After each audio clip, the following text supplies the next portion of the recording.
Welcome to Higher Ed Athletics presented by Pilytics. I wanted to just kind of break down what I'm thinking about the Syracuse job. Also, I just want to give a big shout out to Athletic Director Advantage, AD Vantage as they're known, and then also OnRise. In addition to Pilytics, these two sponsors mean the world to me because I am able to keep doing videos like this and bringing you AD interviews and deputy AD interviews. And to be honest, it wouldn't be possible without having to have some financial obligation. Now, with this being my main thing, in after the layoff this past fall from IU, and I really hope you give them a shot when you're needing mental support for your student athletes with OnRise. And then also, if you're a deputy and you're a sport administrator, or you're an AD and you need to make a coaching change, or you need a succession plan, AD Vantage is what you need.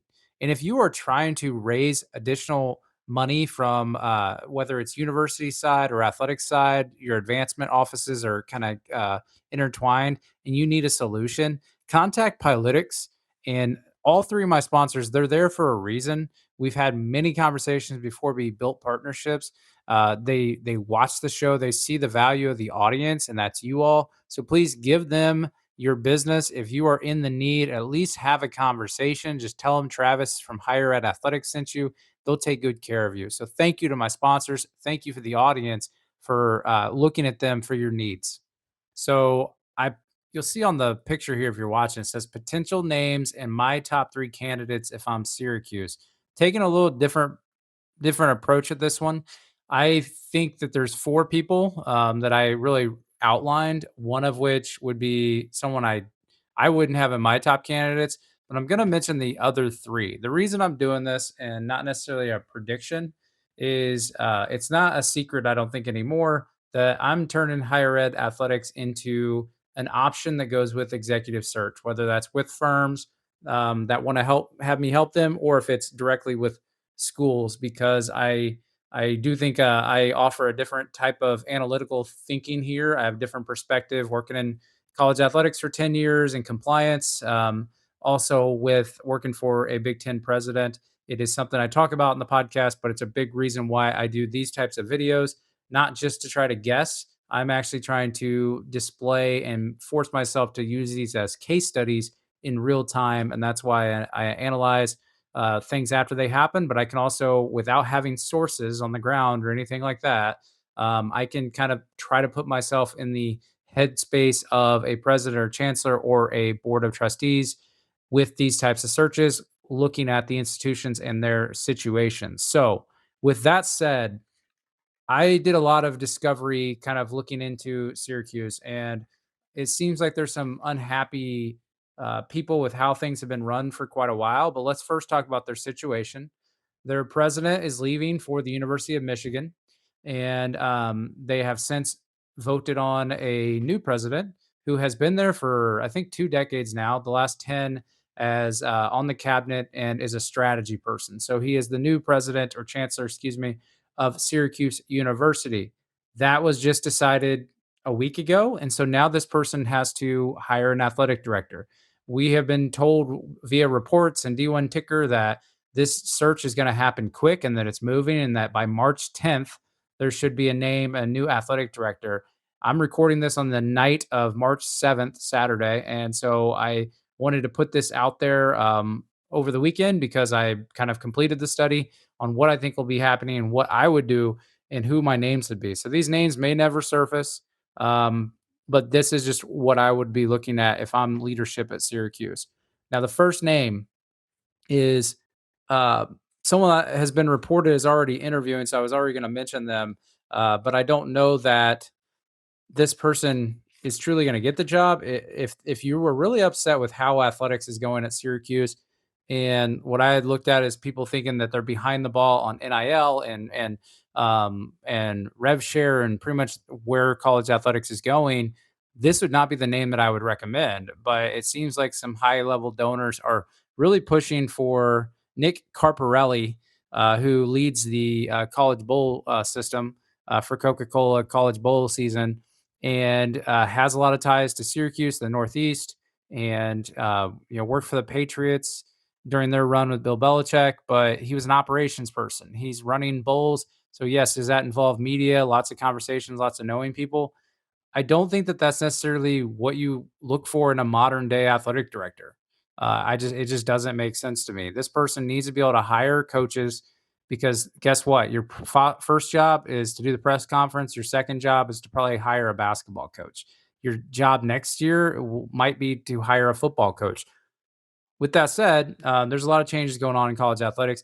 This would be a name that I think the reason he's probably interviewed multiple times is yes, he's a serious candidate. Board members at play, donors at play. This might just be to appease some people. Could he get the job? Yeah, he could.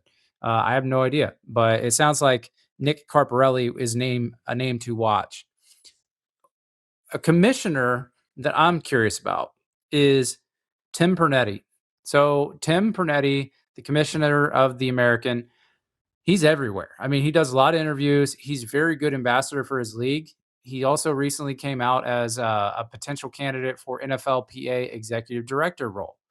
There was even a quote come out from the board of presidents for the conference saying, look, when you do a great job, essentially, this is what happens. And what I found interesting is I had him written down before that even came out. That just basically pushed him up of like, okay, this could be a possibility. Because I looked into his background. The conference office is in Texas. He's, he travels a lot, I'm sure, but I mean, most of his career is in the Northeast, specifically New York City. Went to school and was the AD at Rutgers. I know Syracuse is very far away from New York City and Rutgers, but it does take a special person, I think, to be in that part of the country that wants to be there. And he was also at the White House Roundtable. And I think he was the only non power representative there. Um, and so the fact that he was there shows what a lot of people think about him. He's put out some thoughts. He got to speak at it. He's put out, I think, quotes about attending. So he'd be kind of a wild card because he didn't have the best track at Rutgers. It ended after 4 years, not the way he wanted. But since then, I mean, that's been a while. He did get them to the Big Ten, and say what you want about the financial situation at Rutgers, um, he got them to the Big Ten, and that was a probably really big deal at the time. I remember, but the fact that he was able to kind of usher in that is worth note. So that is someone that I think could be the next athletic director at Syracuse. Those two are not what I would do, or that who I would hope would be the top two. So let me say, I'm going to mention two names that are sitting FBS athletic directors, but I'm going to explain why I think that these situations might work. Okay, so not saying this is what's going to happen. I'm looking at more if I'm Syracuse and I'm the search firm. I would really be seeing if these people would say yes or no. The first person, Boise State Athletic Director Jeremiah Dickey. So Jeremiah Dickey has been at Boise State for I think going into 5-6 years now. Has made two football head coach hires, but the second one obviously panned out a lot better than the first. With their success really last year and then winning the Mountain West Conference again this year. Didn't have to make a basketball hire. Their basketball coach has been there a long time, but talk about someone that is aggressively modernizing their athletic department and really interacts with the community well. He he is just someone that I think is probably not going to be at a G6 school forever. Now he is a very strong advocate for the G6, but he really needs to be because I think for one he believes it, and then I think two he represents his school really well. But let me say why. So if you look at his contract, he's under contract through 28-29 academic year. So that would suggest that the buyout would be way too much for him to break that contract. However, his president that hired him, and when he signed that contract extension in 2024, she's no longer the president at Boise State. She left to be the president at another university. And right now, he has an interim president, and it's been a long time. There seems to be no sign of when this search is going to end with a permanent president at Boise State University. Now, there's a stipulation in his contract that his buyout was a pretty hefty number annually. Now, if that president is no longer there, he can leave for another job and just has to pay a $250,000 buyout one time. So the other interesting thing, CSA did the search at Boise State that landed Jeremiah at Boise. Uh, CSA is doing the search for Syracuse. So if I'm CSA, he's on my list to see, okay, would you be interested in, a P4 athletic director job? He's got to be a hot name out there. I think that it could be said that he wants to stay at Boise State. Maybe he does. Maybe he's happy there. I don't know. But I think that if I'm, once again, from the point of view of Syracuse, I'm making him say no, or I'm at least trying to interview Jeremiah Dickey. Okay. So the next one, this one might be a little bit more kind of shocking to some, is I really would, and this would be who I would try to go with, I think, the most. If I, Jeremiah or David Benedict, the athletic director at UConn. Basketball success is through the roof. He kind of got hired into that with women's basketball, but let's keep in mind he hired Dan Hurley when Kevin Ollie was not working out at UConn, and so he has built this with his hiring, built the success of men's basketball and sustained the success of women's basketball. And then the other thing is look at the trajectory of football under his watch. He hired Jim Mora Jr. Jim Mora Jr. just left for another job. And then what did he do? He went and got a proven head coach in football in Jason Candle from Toledo. I don't think anyone thought that, the Toledo head coach was going to go anywhere. David Benedict gets him right after he loses Jim Mora Jr. Now, why would he want to leave? He makes good income. He has stable job. Do you get the sense that looking around the corner that you want a new challenge after 10 years? His president is not the same president that hired him. The interesting thing here is his contract. The last thing I could find, and I don't have all the records, but was there's really no sense of a contract after the one that it was set to expire in 2021. So with that said, is he on a rolling year contract? I don't know. Is there something that sets this off where he can't, they can't afford a buyout? I don't know. But if I'm Syracuse, once again, I'm just basically trying to say no.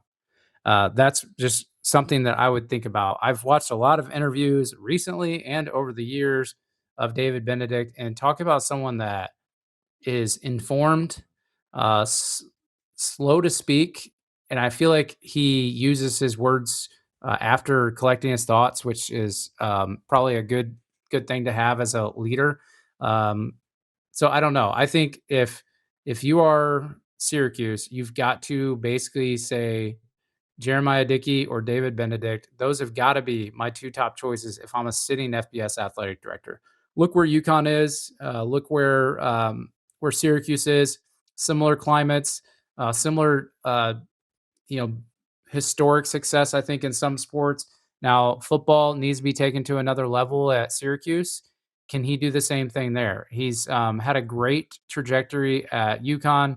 And so this is just something that, after you win so many national championships, maybe you're ready for a new challenge after 10 years. So that's what I'm looking for. At the end of the day, could it be any of these four? Yes. Am I wrong? I could very much be wrong, and it might be someone that I don't know. But what I will say is I look back at my data about who people at P4 institutions have hired in the last couple years. I don't think there's a strong track record to say what they're going to do. But from my own looking, I don't, and this is no disrespect to deputy ADs around the country. I don't think there's a right now a power forward deputy athletic director that will come in and take the Syracuse athletic director job. Because I looked at bios, I thought about what they need. I looked at all the sitting FBS athletic directors, and those are the two that I feel the most confident saying would be what you would think. But Tim Pernetti is another option that just it seems like, especially with the NFLPA executive director job, seems like he might be looking for another opportunity. But does he want to be an athletic director again, or is he trying to do something different? He spent several years in business before even getting back into college sports. And then if he's trying to get an NFLPA job, is he trying to get out of college sports, or is this an opportunity for him to go back and be an athletic director again? My prediction, I'm not going to do a prediction, but what I would say is I would not be surprised if Nick Carpinelli gets hired. I think it would be a wrong decision. And with this new president or new chancellor at Syracuse being a strategy person and a military person, tells me that they have a mix of wanting structure and probably respect someone that has come in and done a good job at the job at hand. And you can go two of ways. I think you go with the innovator in Jeremiah Dickey, or you go with the sustained success and the track record of hiring really good coaches for men's basketball and football, and you go with David Benedict. I'd basically say it's a wash there, but I'd force one of them to tell me no. And maybe they both said no, maybe they weren't contacted. But I think the search firm ties to Jeremiah Dickey are interesting too. So that's kind of my prediction on how I think it's going to land, and we'll see how it goes. If you're interested in deputy AD or AD openings in the next 1 to 3 years, you think you're on that path, can you do me a favor and go to higheredathletics.com, go to the candidate intake form. I want you to fill that out so that I can help matchmake and I can add you to my research on who I think is a good fit for certain jobs. Whether you think you're ready now or it's going to be 2 or 3 years, I want to start getting you in that pipeline of people that I can kind of find fit. And so it's a little different than what you might be used to with a search firm. I try to get more in depth on where do you want to live, what places do you not want to live, what types of levels are you interested in. It could be a different level. Maybe you want to be a D2 athletic director, an FCS, or maybe you want to jump to a different subdivision. I just want to know your preferences so that I can see what makes sense. I want to know your education. I want to know your goals about what you think is a good fit for you so that I can keep that in mind when I do videos like this. So go to higheredathletics.com/candidates or just go to higheredathletics.com. You'll see the link that says fill out the candidate intake form. It's embedded right on the website. It'll go right to me. It's all private, confidential. I'm going to be the only one looking at it. So thank you for considering doing that.